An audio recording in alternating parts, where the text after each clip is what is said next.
பாதாள உலக குழுவிடமிருந்து 1 கோடி ரூபாய் பெற்றுக்கொண்டார் சஜித் பிரேமதாசா என்று சொல்லி அவர் மேல ஒரு குற்றச்சாட்டு ஒன்று முன்வைக்கப்பட்டிருக்கிறது. இப்பொழுது அவர் விசாரணைக்கு அழைக்கப்பட்டிருக்கின்றார். எனவே இது குறித்து விரிவாக விளக்கமாக இந்த காணொளியில் பார்க்கலாம்.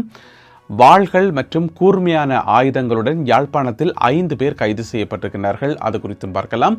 நூதனமான முறையில் போதைப்பொருள் கடத்திய நபர் ஒருவரும் யாழ்ப்பாணத்தில் கைது செய்யப்பட்டிருக்கார். அது குறித்தும் பார்க்க இருக்கின்றோம். அதேவேளையில் நீர்கொழும்பு சிறைச்சாலையில் இடம்பெற்ற வன்முறை சம்பவங்கள் காரணமாக உயிரிழந்த அதிகாரிகளுக்கு, சிறைச்சாலை அதிகாரிகளுக்கு பதவி உயர்வு வழங்கப்பட்டிருக்கிறது. அது குறித்தும் பார்க்கலாம். இந்த செய்திகளுடன் மேலும் பல முக்கியமான செய்திகளும் தகவல்களும் இன்றைய காணொளியில் காத்திருக்கின்றன. அத்துடன் கருத்தோவிய பகுதியில் நீர்கொழும்பு சிறைச்சாலையில் இடம்பெற்ற வன்முறை சம்பவங்கள் பற்றிய ஒரு கருத்தோவியம் இருக்கிறது. அதனையும் பார்க்கலாம். தமிழடியான் சொந்தங்கள் அனைவருக்கும் வணக்கம். ஜூலை மாதம் 11ஆம் தேதி 2026ஆம் ஆண்டு சனிக்கிழமை. வாருங்கள் காணொளிக்குள் போகலாம். எதிர்க்கட்சித் தலைவர் சஜித் பிரேமதாசாவை விசாரணைகளுக்கு வரும்படி லஞ்ச ஊழல் ஆணைக்குழு அழைத்திருக்கிறது. எப்போ விசாரணை என்று சொன்னால் இந்த மாதம் 27ஆம் தேதி விசாரணைக்கு வாங்கன்னு சொல்லி கடிதம் அனுப்பப்பட்டிருக்கிறதாம். என்ன கேஸ் என்று கேட்டிங்கன்னு சொன்னால் அதில் சொல்லப்பட்டிருக்கிற காரணம் உண்டு, ஆனால் சொல்லப்படாத காரணங்களும் இன்னும் கொஞ்சம் காரணங்கள் இருக்குது. எனவே ரெண்டையும் சேர்த்து பார்ப்போம். முதல்ல லஞ்ச ஊழல் ஆணைக்குழுவால் சொல்லப்பட்ட காரணம் என்னென்னு சொன்னால், சஜித் பிரேமதாசா ஒரு ஆளை நியமிச்சிருக்கிறார். அதாவது பாராளுமன்றத்தினுடைய பிரதி செயலாளர், பாராளுமன்றம் இருக்குதானே, அதனுடைய பிரதி செயலாளரை 2-3 பேர் சேர்ந்து நியமிக்கிறது. அதில் சஜித் பிரேமதாசாவும் ஒரு ஆள். அப்போ அவருக்கு தெரியாமல் நியமிக்க முடியாது தானே. ஆரை நியமிச்சென்று சொன்னால் அவருடைய பேர் சமிந்த குலரத்தின என்று சொல்லி ஒரு ஆளை நியமித்தது. ஆனால் அவர் அந்த பதவிக்கு தகுதி இல்லாதால் ஏதோ மோசடி செய்து ஏதோ செல்வாக்கை பயன்படுத்தி தான் அவர் நியமிக்கப்பட்டார் என்று சொல்லி இப்போ புதிய அரசாங்கம் வந்த பிறகு, அதாவது அனுர அரசாங்கம் வந்த பிறகு அவர் பதவி நீக்கம் செய்யப்பட்டார். அதாவது சமிந்த குலரத்தின பதவி நீக்கம் செய்யப்பட்டார். இருந்தாலும் அவரை நியமித்ததில் ஒரு சில ஊழல்கள் இருக்குது, முறைகேடுகள் இருக்குது என்று சொல்லி இப்ப சஜித் பிரேமதாசாவுக்கு அழைப்பாணை அனுப்பப்பட்டிருக்கிறது விசாரணைக்கு வர சொல்லி. இது ஒரு காரணம். ஆனா இது மட்டும் காரணம் இல்லையா, இன்னும் நிறைய காரணங்கள் இருக்காம் என்று சொல்லி தகவல்கள் வெளியாகி இருக்கின்றன. அதாவது பாதாள உலக குழுக்களுடன் சஜித் பிரேமதாசாவுக்கு தொடர்பு இருக்கிறது என்று சொல்லி ஊடக பிரதி அமைச்சர் கௌசல்யா ஆரியரத்தின குற்றச்சாட்டுக்களை முன்வைத்திருக்கிறார். அது மட்டும் இல்லாமல் குறிப்பிட்ட ஒரு பாதாள உலக குழுவிடமிருந்து 1 கோடி ரூபாய் பெற்றுக்கொண்டார் சஜித் பிரேமதாசா என்று சொல்லி ஊடகத்துறை பிரதி அமைச்சர் கௌசல்யா ஆரியரத்தின சொல்லியிருக்கின்றார். எனவே லஞ்ச ஊழல் ஆணைக்குழு விசாரணை நடத்தும் போது அதுக்கும் சேர்த்து விசாரணை நடத்தும் என்று சொல்லி எதிர்பார்க்கப்படுகிறது. இது மட்டும்தான் குற்றச்சாட்டுகளா, அல்லது இன்னும் நிறைய குற்றச்சாட்டுகள் போக போக இருக்குமா, போக போக வெளிவருமா என்று சொல்லி எங்களுக்கு தெரியல. ஏன்னு சொன்னால் அதுக்கு நிறையவே வாய்ப்புகள் இருக்குது. நல்லா யோசிச்சு பார்த்தோம்னு சொன்னால், சஜித் பிரேமதாசா அந்த கட்சி இருக்குது தானே, இந்த கட்சியில் பார்த்தீங்கன்னு சொன்னால் கடந்த ஒரு வருஷத்தில் பார்த்தீங்கன்னு சொன்னால் நிறைய பேர் பதவி நீக்கம் செய்யப்பட்டிருக்கிறார்கள். அந்த பதவி நீக்கம் செய்யப்பட்ட எல்லாருமே பாதாள உலக குழுக்களோட சம்பந்தப்பட்டாக்கள்லாம். குறிப்பாக பார்த்தீங்கன்னு சொன்னால் போன வருஷம் நடந்த உள்ளூராட்சி தேர்தல் இருக்குது தானே, உள்ளூராட்சி சபை தேர்தலில் போட்டி போட்டு நிறைய சபைகளில் உறுப்பினர்களாகவும் அதே போல தவிசாளர்களாகவும் தெரிவு செய்யப்பட்டவர்கள், இவற்றை கட்சியிலிருந்து தெரிவு செய்யப்பட்டாக்கள் எல்லாம் ஆக்கள் என்று பார்த்தீங்கன்னு சொன்னால் எல்லாம் இதே குரூப் தான், இதே பாதாள உலக குரூப் தான். போதைப் பொருள் மாஃபியாக்களால் நிறைய பேரை பதவி நீக்கம் செய்தது. அதில் ஒரு சில ஆக்கள் துப்பாக்கி சூடுகளுக்கு இலக்காகி உயிரிழந்த சம்பவமும் இருக்குது. அதுக்கு பிறகு பார்த்தீங்கன்னு சொன்னால் சஜித் பிரேமதாசா வெளிப்படையாகவே அறிவிச்சிருந்தவர், இனிமேலும் எஸ்ஜேபி கட்சியில் சேர்ந்து 6வது தேர்தலில் போட்டி போடுறதாக இருந்தால் போலீஸ் கிளியரன்ஸ் கொண்டு வரணும், நாங்கள் நல்லவர்கள், வல்லவர்கள், சுத்தமானவர்கள் என்று சொல்லி போலீஸ் ரிப்போர்ட்டோட வந்தால் மட்டும்தான் கட்சியில் இடம் கிடைக்கும் என்று சொல்லி பகிரங்கமாக அறிவித்தவர் சஜித் பிரேமதாசா. ஏன் அறிவிக்க வேண்டி வந்தது? ஏனென்று சொன்னால் அதுக்கு முதல் இந்த மாதிரியான ஆட்களுக்கு இடம் கொடுத்தபடியாத்தான் பிறகு அறிவிக்க வேண்டி வந்தது. இதுக்கு இன்னும் ஒரு நல்ல உதாரணம் இருக்கிறது. எஸ்ஜேபி கட்சியினுடைய, சஜித் பிரேமதாசாவினுடைய கட்சியினுடைய ஹொரணை பகுதி அமைப்பாளர் இப்போ கைது செய்யப்பட்டு எங்கே இருக்கிறார்? உள்ளுக்க விளக்கமறியல்ல வைக்கப்பட்டிருக்கார். ஏனென்று சொன்னால் அவர் மேலேயும் லஞ்ச ஊழல் குற்றச்சாட்டுகள் இருக்குது. எனவே சஜித் பிரேமதாசாவினுடைய கட்சியில் இருக்கக்கூடிய நிறைய பேர்களில் பிரச்சனைகள் இருக்கும்போது கட்சி தலைவர் மேலே இருக்காதா? அங்கேயும் கண்டிப்பாக இருக்கும். எனவே இப்போதான் ஒன்றொன்றா வெளிவர ஆரம்பிச்சிருக்கிறது. ஊடகத்துறை பிரதி அமைச்சர் கௌசல்யா ஆரியரத்ன இன்னும் ஒரு வசனம் சொல்லியிருக்காரு என்று சொன்னால், அவர் என்ன சொல்கிறான்டா, பொதுவாக இந்த பாதாள உலக குழுக்களோட சம்பந்தப்பட்ட கட்சி என்று சொன்னால் அது பொதுஜன பெரமுன கட்சி, ஸ்ரீலங்கா பொதுஜன பெரமுன கட்சி, நாமல் ராஜபக்சவினுடைய கட்சி. என்னென்னு சொன்னால் அது எல்லாருக்குமே தெரியும், பாதாள உலக குழுக்களோட மிக நெருக்கமான தொடர்பை கொண்ட கட்சி என்று சொல்லி. அப்போ கௌசல்யா ஆரியரத்ன என்ன சொல்கிறான்னு சொன்னால், இப்போ அந்த கட்சியை பெரமுன கட்சியை ஓவர்டேக் பண்ணி மேலே வந்திருக்கிறதாம் சஜித் பிரேமதாசன்ற கட்சி.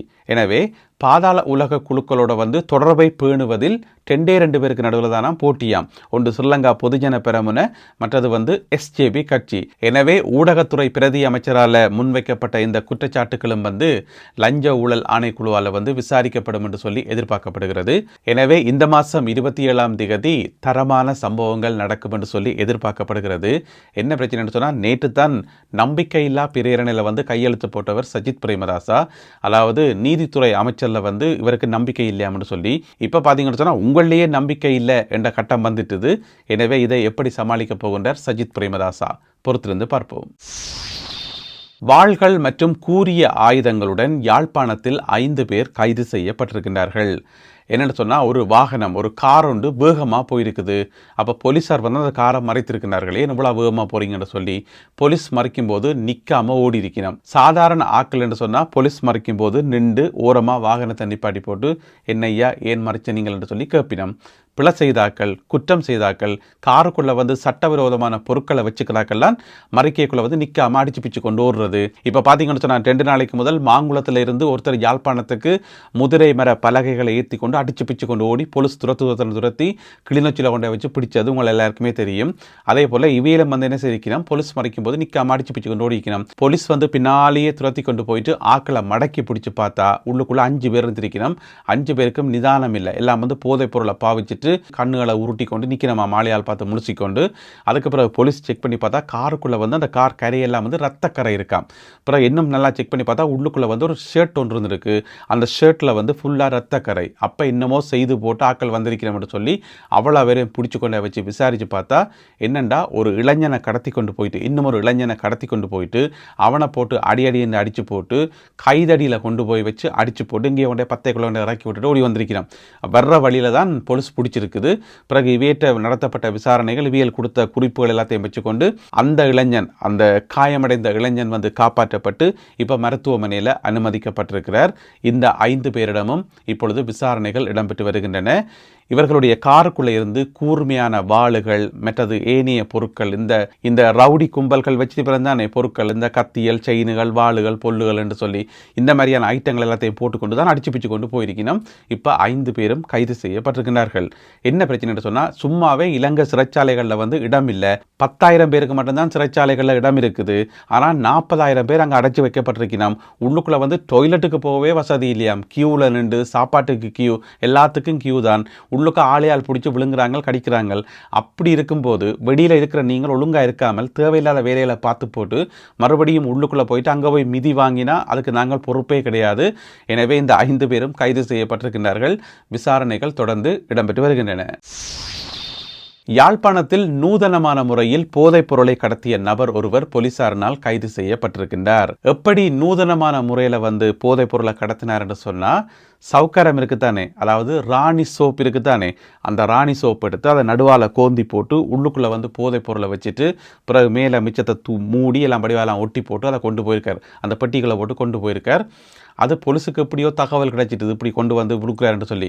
என்ன பிரச்சனை சொல்லுங்க ஆகும். இவர் கொண்டு போயிட்டு ஆக்களை கூட கொடுப்பாரு தானே, குடுக்கைக்குள்ளே அந்த வேண்ட நபருக்கு முன்னால் வச்சு சோப்பை 2ஆக பிளந்திருந்தா அப்போ அவருக்கு தெரிந்தானே, ஓஹோ இதுதான் ரகசியம் போலடக்கு, இப்படித்தான் செய்கிறீங்க போலடக்கண்டி போட்டு அப்போ அவர் சிலவளை போட்டு கொடுத்துருக்கலாம். அதோட இன்னும் ஒரு பிரச்சனை என்னென்னு சொன்னால், இந்த மாதிரியான ஆக்கள் கொண்டு போயிட்டு ஆக்கள் தெரியாமல் தான் கொண்டு விற்கிறது. சிலவளை போலீஸ்காரருக்கும் கொண்டு விற்கிறது, சிவிலில் இருக்கிற போலீஸ்காரருக்கும் கொண்டு போய் போதைப் பொருளை விற்கிறது. அப்படி விற்று பிடிபட்ட ஆக்களும் இருக்கணும் கடந்த காலங்களில். எனவே இவர் எப்படி பிடிபட்டாருன்னு தெரியலை. ராணி சோப்புக்கு நடுவில் போதைப் பொருளை வச்சு இப்போ கடைசியாக கைது செய்யப்பட்டிருக்கார். உடுவில் பகுதியைச் சேர்ந்த 33 வயதுடைய நபர். இவர் யாழ்ப்பாண நகர பகுதிக்கு அடிக்கடி போதைப் பொருட்களை விற்கிறவராம் என்று சொல்லி தகவல்கள் வெளியாகி இருக்கின்றன. இவரோட சேர்த்து இந்த கிழமை மட்டும் 23 பேர் கைது செய்யப்பட்டிருக்கார்களாம். முதல்ல ஒரு 5 பேர் இருக்கணும் தானே, அந்த 5 பேர் அப்புறம் இவரோட சேர்த்து இன்னும் கொஞ்சம் பேர் சேர்த்து 23 பேர் இந்த கிழமை மட்டும் யாழ்ப்பாணத்தில் கைது செய்யப்பட்டுள்ளார்களாம் இந்த போதைப்பொருள் சம்பந்தப்பட்ட பிரச்சனையில். அடுத்ததாக இன்றைய கருத்தோவியம் ஓவியர் ஜெஃப்ரி அவர்கள் வரைந்த கருத்தோவியம். ஒரு எளிமையான கருத்தோவியம் தான், ஆனால் ஆழமான அர்த்தத்தை கொண்டது.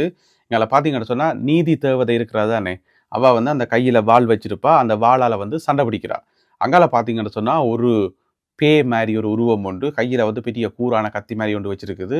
அந்த பேயோட தான் சண்டை பிடிக்க வேண்டியிருக்குது, நீதி தேவதை சண்டை பிடிக்க வேண்டியிருக்குன்னு சொல்லி அந்த பேக்கு பக்கத்தில் எழுதப்பட்டிருக்கிறது அண்டர் வேர்ல்டு என்று சொல்லி, பாதாள உலக குழு என்று சொல்லி. எனவே பாதாள உலக குழு கும்பல் வந்து வெளியில இருந்தாலும் பிரச்சனை, பிடிச்சி உள்ளுக்குள்ளே போட்டாலும் பிரச்சனைண்டா என்ன செய்யறது? இனி அவையில பிடிச்சி வேறு எங்கேயாவது தான் அனுப்பணும். எனவே இந்த ஒரு கருத்தோவியம் மற்றும் இன்றைய காணொலியில் பகிர்ந்து கொள்ளப்பட்ட செய்திகள் தகவல்கள் தொடர்பான உங்களுடைய கருத்துக்களை மறக்காமல் கீழே எழுதுங்கள். மீண்டும் சந்திப்போம் உறவுகளே. நன்றி, வணக்கம்.